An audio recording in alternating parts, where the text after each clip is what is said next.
ಇಲ್ಲಿ ಕಾನೂನು ಹೋರಾಟ ನಡೀತಾ ಇದ್ರೆ ಇವತ್ತು ಮಧ್ಯಾಹ್ನ 2:30ಕ್ಕೆ ವಿಚಾರಣೆ ಇದ್ರೆ ಎಲ್ಲ ಸಂಕಷ್ಟಗಳಿಂದ ಪಾರು ಮಾಡ ದೇವರೇ ಅಂತ ದೇವರ ಮೊರೆ ಹೋಗ್ತಿದ್ದಾರೆ ಮಾನ್ಯ ಮುಖ್ಯಮಂತ್ರಿಗಳು.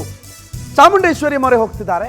ನಾಳೆ ಚಾಮುಂಡಿ ಬೆಟ್ಟಕ್ಕೆ ಮಾನ್ಯ ಮುಖ್ಯಮಂತ್ರಿಗಳು ಭೇಟಿ ಕೊಡ್ತಿದ್ದಾರೆ. ಮೈಸೂರು ಪ್ರವಾಸದಲ್ಲಿರ್ತಾರೆ ನಾಳೆ ಮಾನ್ಯ ಮುಖ್ಯಮಂತ್ರಿಗಳು. ನಾಳೆ ನಾಡ ದೇವತೆಗೆ ವಿಶೇಷ ಪೂಜೆಯನ್ನ ಮುಖ್ಯಮಂತ್ರಿಗಳು ಸಲ್ಲಿಸ್ತಾರೆ. ಮೂಡಾ ಕೇಸ್ ಬಳಿಕ ಚಾಮುಂಡಿ ಬೆಟ್ಟಕ್ಕೆ ಇದು 2ನೇ ಭೇಟಿ ಅವರದ್ದು. ಆಗಸ್ಟ್ 10ನೇ ತಾರೀಕು ಚಾಮುಂಡೇಶ್ವರಿಯ ದರ್ಶನವನ್ನು ಪಡೆದಿದ್ರು. ಅದು ಕೂಡ ಮೂಡಾ ಪ್ರಕರಣ ಹೊರಗಡೆ ಬಂದ ನಂತರ ಅದರ ಬಗ್ಗೆನೇ ಚರ್ಚೆ ಆಗ್ತಾ ಇದ್ದಂಥ ಸಂದರ್ಭದಲ್ಲಿ. ಹಾಗಾಗಿ ಇದು ಮತ್ತೊಮ್ಮೆ ಚಾಮುಂಡಿ ಬೆಟ್ಟಕ್ಕೆ ಭೇಟಿ ಕೊಡ್ತಾ ಇರೋದ್ರಿಂದ ಮಾನ್ಯ ಮುಖ್ಯಮಂತ್ರಿಗಳು ದೇವರ ಮೊರೆ ಹೋಗ್ತಾ ಇದ್ದಾರೆ ಅನ್ನೋದು ಸ್ಪಷ್ಟ.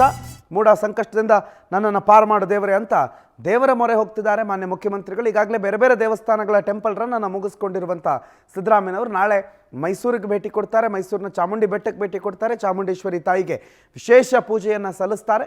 ವಿಶೇಷ ಪೂಜೆಯ ಜೊತೆಗೆ ಈ ಸಂಕಷ್ಟದಿಂದ ಪಾರು ಮಾಡುವಂತೆ ದೇವರ ಮೊರೆ ಹೋಗ್ತಾರೆ ಮಾನ್ಯ ಮುಖ್ಯಮಂತ್ರಿಗಳು ಸಿದ್ದರಾಮಯ್ಯನವರು.